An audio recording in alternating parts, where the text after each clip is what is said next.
A cordial greeting. Today is Tuesday, June 25, 2024. This is meteorologist Ruben Garcia. In this video, I would like to talk about a disturbance that will be developing in the waters of the tropical Atlantic, and that could have favorable conditions for cyclonic formation in the coming days as it approaches the eastern Caribbean. And although at the time of recording this video, which is 7 p.m. local time in the eastern Caribbean, the National Hurricane Center has not yet marked the area as a region of interest for cyclonic development, it is very likely they will do so soon, perhaps at 8 p.m. tonight. If not, they will probably mark the area with a low probability of cyclonic development tomorrow, because we have a fair amount of consensus among global models that at least a strong low-pressure system will develop and move westward. Although this is a medium and long-term forecast, it is important that residents of the Eastern Caribbean, including the Lesser Antilles, Puerto Rico, and the Dominican Republic, pay attention to the evolution of this forecast. Briefly, I wanted to mention that there is another tropical wave moving south of Puerto Rico and the Dominican Republic, which could have cyclonic organization when it approaches Honduras, Belize, and the Yucatan Peninsula later this week. If you want to know more details about this forecast, and the development of a Central American gyre that promises quite a bit of rain across Central America and southern Mexico, I invite you to look for a video I recorded earlier tonight.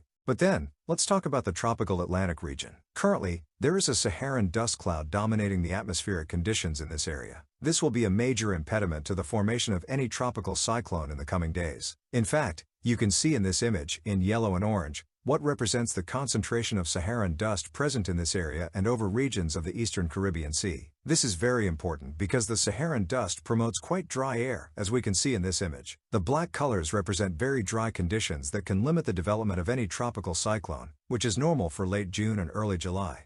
However, the models are quite consistent in showing that at least marginally favorable conditions could generate the development of a strong low-pressure system. I suspect that, for now, the National Hurricane Center is being conservative, because they know there is a lot of Saharan dust and dry air in the region. Still, the consistency of the models should be enough to at least mark the area to the east and southeast of the Caribbean Sea, with potential for cyclonic development in the medium and long term. One factor that could help us have a low-pressure system with potential for cyclonic development is that the sea surface temperatures in this region are quite warm, which can definitely be a favorable factor for cyclonic development. Also, note that with a favorable phase of the Madden-Julian oscillation for early to mid-next week, wind shear could decrease to below normal levels across the tropical Atlantic and over the eastern Caribbean, which could result in marginally favorable conditions for cyclonic development. As I mentioned yesterday, if a low-pressure system develops, it will be very important to see which trajectory it takes. If it stays further west, it could travel over areas with low wind shear. But if it takes a more west-northwest trajectory, it could face wind shear from the west as it approaches the northern Lesser Antilles. However, remember that these medium and long-term forecasts can have significant variations, so we will have several days to see how the projections evolve. The important thing is that the global models are forecasting the development of a tropical depression and potentially a tropical storm for early next week. For example, the GFS model has a tropical storm developing about 5 days from now, quite far south and east of the southern Lesser Antilles. Additionally, the European model in recent runs was also developing a tropical depression,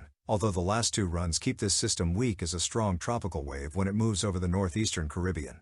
However, other models like the German model also develop a strong low-pressure system or tropical depression during Sunday night hours to the east and southeast of the Lesser Antilles. Similarly, the UK model also has a tropical storm or tropical depression passing over the southern Lesser Antilles during the night hours on Sunday or early Monday morning. So, in general, most of the best models, except for the European model, are projecting the development of at least a tropical depression for early next week just east of the Caribbean. It is important to stay attentive to the projections and very aware of the National Hurricane Center's tropical outlooks. On the other hand, also note that most GFS model members develop a tropical depression or tropical storm approaching the Lesser Antilles during Monday or Tuesday of next week. But also note that there is quite a bit of uncertainty in what trajectory it could take, and also the intensity with which any tropical cyclone that develops in the tropical Atlantic could arrive.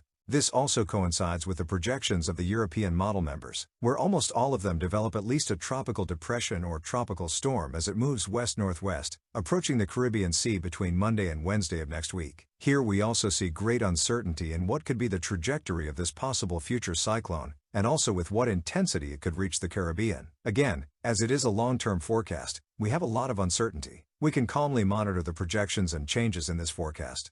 Additionally, note that in terms of probability, the European model members have increased the probability of developing a tropical depression to 60% between Monday and Tuesday of next week towards the east of the Caribbean Sea. So it is definitely important to pay attention, although for the moment there is no reason to worry because these projections are long-term, and we will have many days to observe calmly.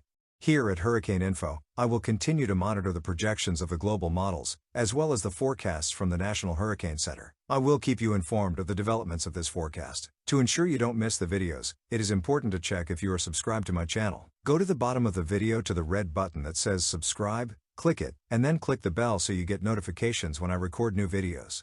With this, I say goodbye for now. See you tomorrow, when I will update you on what we can expect in the Atlantic region.